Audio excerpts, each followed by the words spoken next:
Hello po sa inyong lahat. Isang magandang umaga po sa inyong lahat. Ngayon po ay 20, 26 na ng Hunyo 26, June 26. At ang oras po ngayon dito sa Los Angeles, California ay alas 6:27 ng umaga. Araw po ngayon ng Biyernes.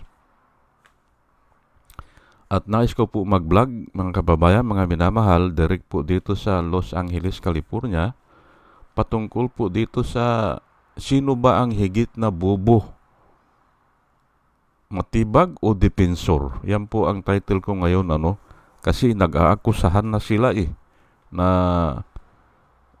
parang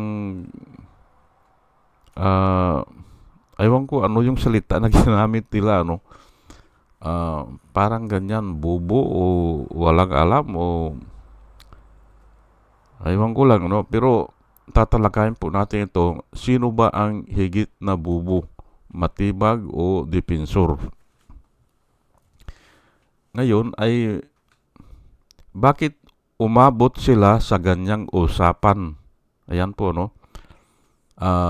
pinababa nila ang kalidad ng usapan para sa akin. Kung sino ang malapit sa katotohanan, kung sino ang nagsasabi ng totoo, siya ay hindi bobo. Ayan po.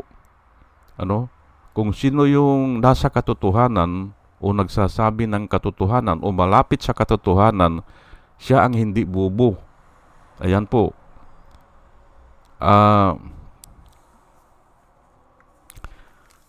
Siguro kaya pumupunta dyan ang usapan kasi nga wala sa katuwiran Opo. Alam nyo po ay nasa Biblia din, kung wala na sa katuwiran ay sinisiraan na yung pagkatao ng tao. Ayan po Hindi na yung topic kasi wala nga sa katuwiran Hindi na yung topic ay pinupunta na lang sa salitang personal. Opo, ganyan po Pero ako, wala po akong pinapanigan dito, although na bilang isang tao, ay mayroon din akong opinion kung sino ang nasa katotohanan. Pero hindi ko na i-magnify dito. Hindi na. Sasabihin ko na lang kung ano yung sinasabi ng Biblia patungkol dyan. Ulitin natin, ang tanong natin ay kung sino ang mas bobo. Di ba? Ako ayaw ko sanang gamitin yung salita na ganyan. Pero kung hindi naman natin gagamitin, ay paano tayo magdi-discuss? Hindi ba? Alangan naman na sasabihin natin na sino ang mas, tapos wala na. Hindi ba? Hindi. Kailangan sabihin ang salita at hindi maiwasan. Ngayon ay mabigat po kasi ang ang paratang o ang kaso. Mabigat Opo. Ay hindi maiwasan na sabihin natin na hindi maiwasan na pag-usapan. Opo, hindi maiwasan talaga yan. Ngayon ay siguro bakit noon ay hindi na-discuss yan? O bakit noon ay wala yan? O ay kasi nga ay parang ordinaryo na lang sa kanila yan Ordinaryo. Yung isang mayor, yung isang congressman, nagtatayo ng mga 6 din. Ayan po ordinaryo na lang sa kanila yan. O kaya kasosyo. O kaya, ayan, nagpatayo ng building, ang building permit ay ganito lang siya. Ngayon, nilalagyan ng mga secret passage, hindi ba? Kung naapurbahan na, ayan po hindi ba? At karamihan po gumagawa niyan. Kaya nga lang siguro ay wala silang kaaway. Kaya ganyan. Ay ngayon kasi ay maraming away, hindi ba? Maraming away kaya hindi maiwasan yan. Ulitin ko lang, halos lahat po gumagawa niyan. Nagsususyo.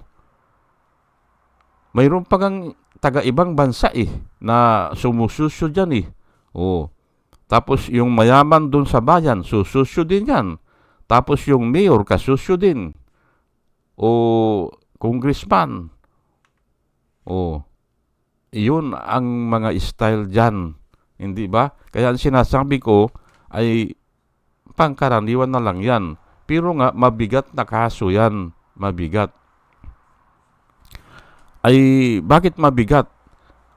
Ay, ngayon ko lang din po nalaman na yung palang ganyan, yung exploitation po yan Exploitation. Sa bagay, lahat po tayo ay nakaranas ng exploitation. Lahat po tayo. Ay, ako nga nagtrabaho ako sa abroad, sa Saudi Arabia, as engineer. Pero, engineer na ang title ko, pero ini-exploit pa rin kami dun Opo, exploitation lahat Kaya nga, pangkaraniwan na lang yan, pero mabigat po ito. Bakit? Ay pangangakuan ng malaking sweldo, hindi ba? Ganon din kami sa Saudi. Ay pagdating doon, kahit anong trabaho, ipapatrabaho sa iyo Ganon At kung minsan pa, yung pangalawang kontrata ko ay inadjust yung oras namin ng 10 hours a day. Ay hindi ba yun? Panlilin lang yun, hindi ba? Inadjust. Kasi yung travel time ay isinama nila. Ay halos 1 oras ang travel time Kaya ginawang 10 hours a day. Ay ang bigat po Ganun po. Pangkaraniwan na lang yung exploitation. Pero ito kasing exploitation na ito ay yung sang-ayon dyan Pero ako naniniwala naman ako re-recruitin yung mga babae tapos ay pangangakuan ng malaking sahod. Pero wala pa yung mga extra service na yan. Ngayon ay unti-unti yan ay nire-recruit sila sa ganun. Lalo na kung ang babae ay disgrasyada na, hindi ba? Wala nang mawawala, sabi nila wala na. Wala namang mawawala sa'yo.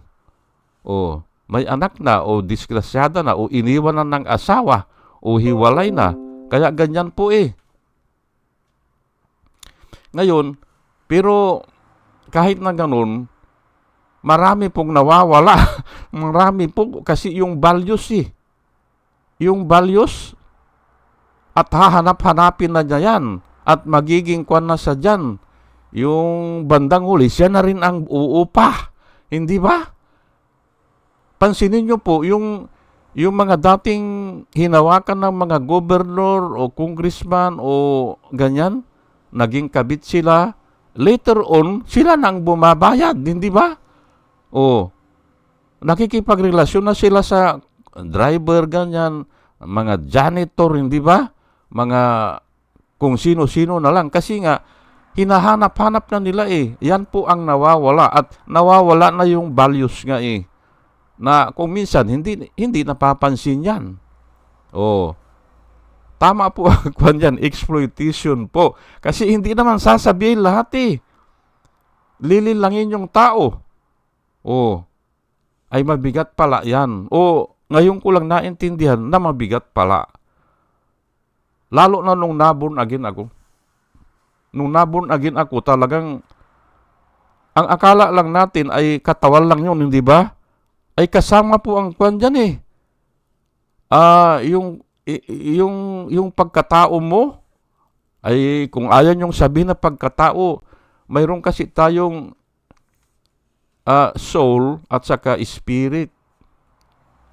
May physical body. Hindi ba? May physical body, may soul at saka spirit. Ay nasisira yung soul o yung pananaw mo sa buhay o yung mga decision making mo. nasisira yun. Dahil nga sa ganyan. Pero hindi naman po lahat. Mayroon akong kakilala na talagang dumaan sa ganyan, pero naging kwan din, nagsisi, ganyan, nagpanibagong buhay, o ay nakarecover, o umasinso rin, o naitaguyod niya ang pamilya niya, ganyan. Marami. Dahil nga doon sa kahirapan na nadanasan nila. Hindi naman lahat. Ayan po yan po ang masasabi ko dyan. Kaya nga mabigat po mabigat. Ang akala natin ay nasisira lang yung katawan o yung memory siguro ay kasama na po yung memory doon sa sa soul o ano yung mga decision making mo, kasama ang memory dyan. At yung mga memory ay hindi naman nadidelete yan po hindi ba? Hindi nadidelete yung ginawa mo nung 10 years ago o nung bata ka hanggang ngayon, maalala mo pa naman yan, hindi ba? Maaalala mo yan. Kaya nga nasisira ang pagkatao.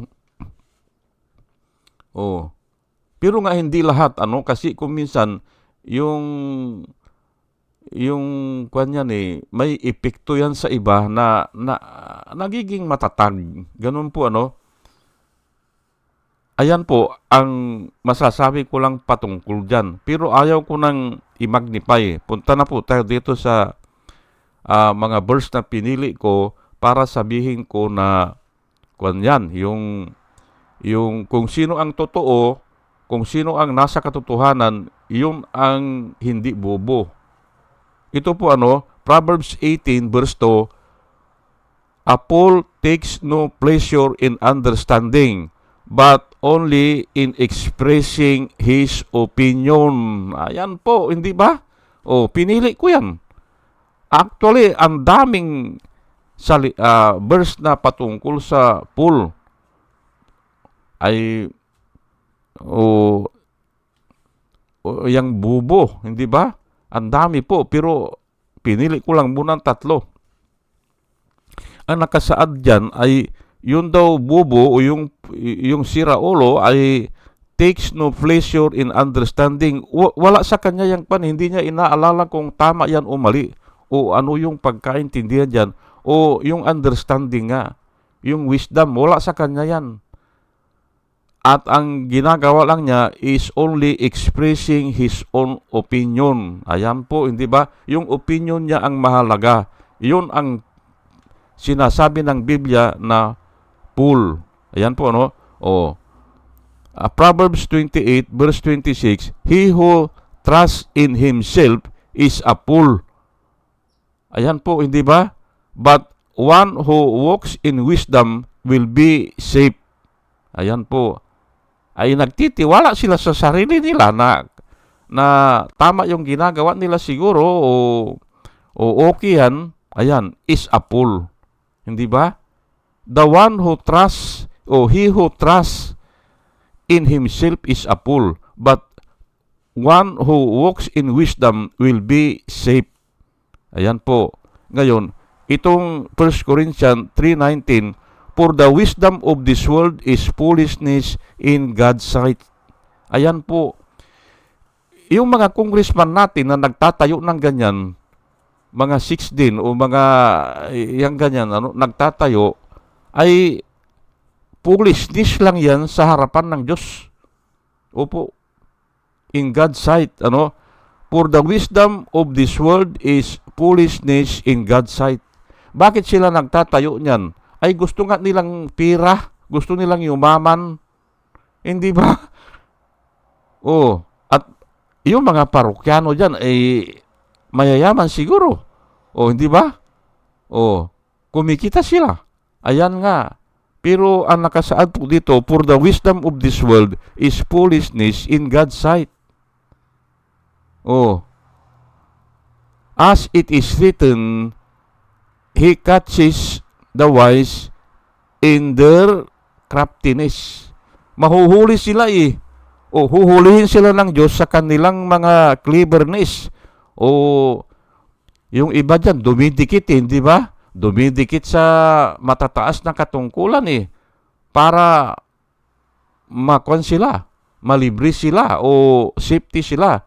Pero nga ang nakasulat ay he catches the wise in their own craftiness. Hindi ba? O ayan po ang maisisir ko sa inyo at kayo na po ang bahala, hindi ba? Ang sinabi ko, kung sino ang totoo dyan o kung sino ang nagsasabi ng totoo, yun ang hindi bobo. Pero yung nagsisinungaling lang dyan o ang nilalakad ay yung sarili lang na kapakanan o sarili niyang opinyon, hindi ba? Puro opinyon, hindi ba? Wala yan.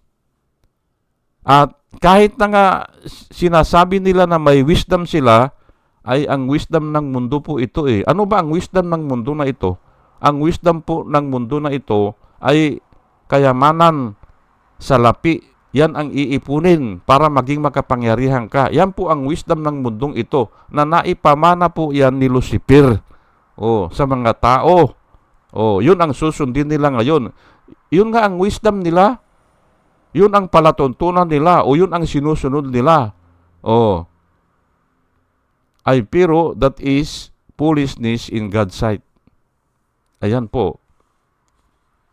At yan na nga ang nangyayari. Kung sino ang mga involved dyan, ay pasensya na kayo. Kasi nga ay nagkataon na nag-aaway-away. Ang daming nag-aaway-away. Kaya yung iniisip nila na hindi sila mabibisto o hindi sila mapupuna, ay pupunahin sila. Kasi nga nag-aaway-away po eh. Hindi ba? Yan ang masasabi ko dyan. Kung sino ang nasa katotohanan, yun ang magwawagi dyan sa bandang huli. Opo. Ay palagay ko ay naisalita ko na, nasabi ko na at bago po ako mag-umpisa ay nananalangin po ako sa Panginoon po na yung nakikinig po ay magkaroon din ng wisdom na nanggagaling sa Panginoon. At muli mga kababayan, mga minamahal, isang magandang umaga po sa inyong lahat at salamat po sa inyong pakikinig. Salamat po ng marami. Salamat po.